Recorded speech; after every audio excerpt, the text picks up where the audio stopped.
Well, joining us now to discuss the annexation and its implications is France 24's chief foreign editor, Rob Parsons. Good morning, Rob. Morning. So why has Vladimir Putin chosen to go down this path?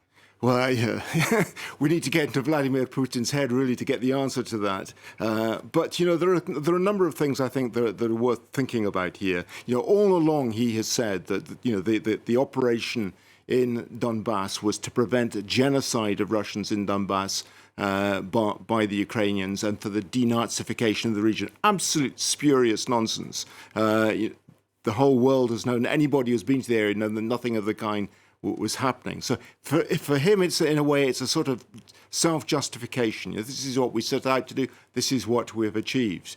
He always said that Donbass was the main aim, although at the beginning of what he called the special military operation back in February, it was clear that the aims were actually much bigger than that. They wanted to take Kiev, and by taking control of Kiev, taking control of the whole of Ukraine as well, and then presumably changing the government.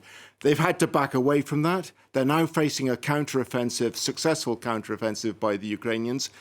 It doesn't look good for his battle plans at the moment. So this, I think, in a way, is a desperate throw of the dice to say to the Russian people who are beginning to look and say, what on earth is going on here? Partial mobilization, hundreds of thousands of people fleeing the country.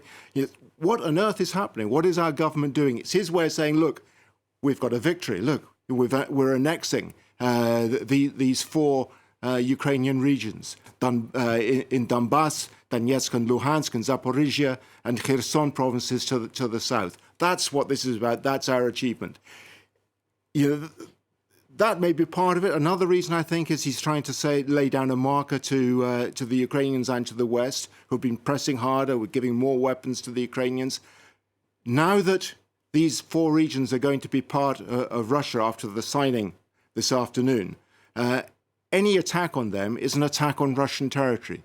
And he has said that Russia will use any means at its disposal, which implies the use of tactical nuclear weapons perhaps as well, will be the response. That really ups the ante for everybody. But the response from Ukraine so far has been very tough. They said that they will be taking very harsh measures in response. So if that is his gamble, it could backfire. Rob, what is the move likely to change on the ground then, if anything?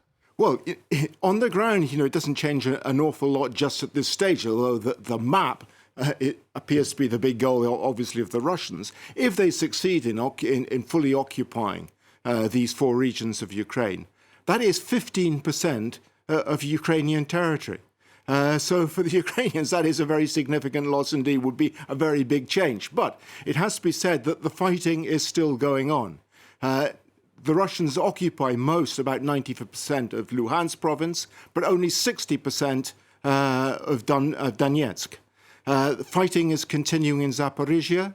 They occupy most of the province of Zaporizhia, but the capital of the province, Zaporizhia itself, 750,000 people, is where most of the people in that region live. In Kherson, the Russians are facing a counteroffensive by the Ukrainians as well. So the situation remains very difficult for the Russians and is getting worse by the day. So that does not amount to a big significant change. What I think is important, though, is where it leaves the relationship between and the development of the war between Ukraine and Russia. Russia is laying down a marker in the sand here.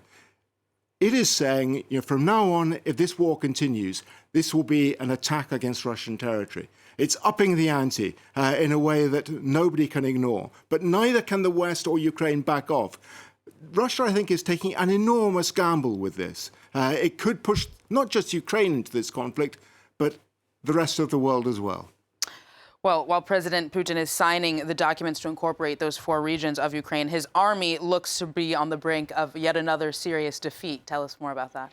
Yeah, I mean, this is the context in which this is all happening, because as Vladimir Putin signs these documents today in the Kremlin, he will know that in Liman, just to the west of Luhansk province, the Ukrainians have apparently now successfully surrounded a large Russian force of somewhere in the region of 3,000 people with a lot of equipment, an important staging post for the Russians for supplying their troops in Luhansk and Donetsk. It will be a catastrophic loss for the Russians in the context of what is happening at the moment. It will be an enormous humiliation for Vladimir Putin if today, on the very day that he signs these documents, his troops were to surrender in Liman.